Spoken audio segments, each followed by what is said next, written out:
যে কলমে রডটা খাড়া করতেছেন, হ্যাঁ এই রডটা কি রড? এই রডটা হলো 20 মিলি রড। 20 মিলি রডের নাম কি? 20 মিলি রডের 20 মিলি রডের নাম কি? কোম্পানি? আমি কি কোম্পানি তা সঠিক জানি না। আচ্ছা, এই কাজ কত বছর ধরে করতেছেন, এই রড মিস্ত্রির কাজ? এই কাজ কত 7-8 বছর হয়েছে। 7-8 বছর ধরে এই রড মিস্ত্রির কাজ করতেছেন। হ্যাঁ, তো সম্মানীয় দর্শকরা, বিএসআরএম রড ব্যবহার করা হচ্ছে এখানে। তো আসলেই আমাদের দেশে অনেকে আসলে সঠিক কথা যে আসলে রড ব্যবহার করে ঠিকই, কিন্তু রডের নামও জানে না। গেরের তো দূরের কথা, সঠিক নিয়ম অনুসারে সঠিক আপনার বিল্ডিং এর লোড ক্যালকুলেশন করে যদি ওই ধরনের রড ব্যবহার না করেন আপনারা, দেখা গেছে আপনি একটা 4 তলা 5 তলা বিল্ডিং করলেন, আপনার বিল্ডিং এর রড ব্যবহার করা বিএসআরএম কিএসআরএম 72 গ্রেডের যে রড গুলো হয় এইগুলা ব্যবহার করা দরকার। কিন্তু আপনি 40 গ্রেডের রড ব্যবহার করলেন, কম দামে কিনে আইন না, বিল্ডিংটা উঠানোর জন্য উপরের দিকে, এতে কিন্তু আপনাদের বাড়ি সম্পূর্ণ ঝুঁকিপূর্ণ হবে। আসসালামু আলাইকুম। ওয়ালাইকুম আসসালাম।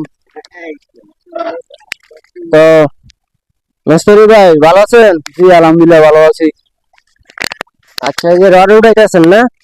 আচ্ছা, উঠান উঠান, রডটা উঠান আগে। এই যে কলমে রডটা খাড়া করতেছেন, হ্যাঁ এই রডটা কি রড? এই রডটা হলো 20 মিলি রড।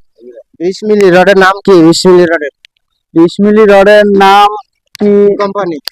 আমি কি কোম্পানি তা সঠিক জানি না। আচ্ছা, এই কাজ কত বছর ধরে করতেছেন, এই রড মিস্ত্রির কাজ? এই কাজ কত 7-8 বছর হয়েছে। 7-8 বছর ধরে এই রড মিস্ত্রির কাজ করতেছেন। হ্যাঁ, তো সম্মানীয় দর্শকরা, বিএসআরএম রড ব্যবহার করা হচ্ছে এখানে। তো আসলেই আমাদের দেশে অনেকে আসলে সঠিক কথা যে আসলে রড ব্যবহার করে ঠিকই, কিন্তু রডের নামও জানে না। গেরেট তো দূরের কথা, এই যে রডের গেরেট, মনে করেন একজন মিস্ত্রি হিসাবে যদি আপনার জানা থাকতো তাহলে তো আরো অনেক ভালো হতো না? যেমন দেখা গেছে ভিন্ন ভিন্ন জায়গায় যদি কাজ করেন, অনেক ইঞ্জিনিয়ার আসছে আমার মতন জিজ্ঞাসা পারে আপনারা নাকি? হ্যাঁ জানা থাকলে ভালো থাকতো, এটা সঠিক। তো এই যে আপনারা 8-10 বছর ধরে কাজ করতেছেন,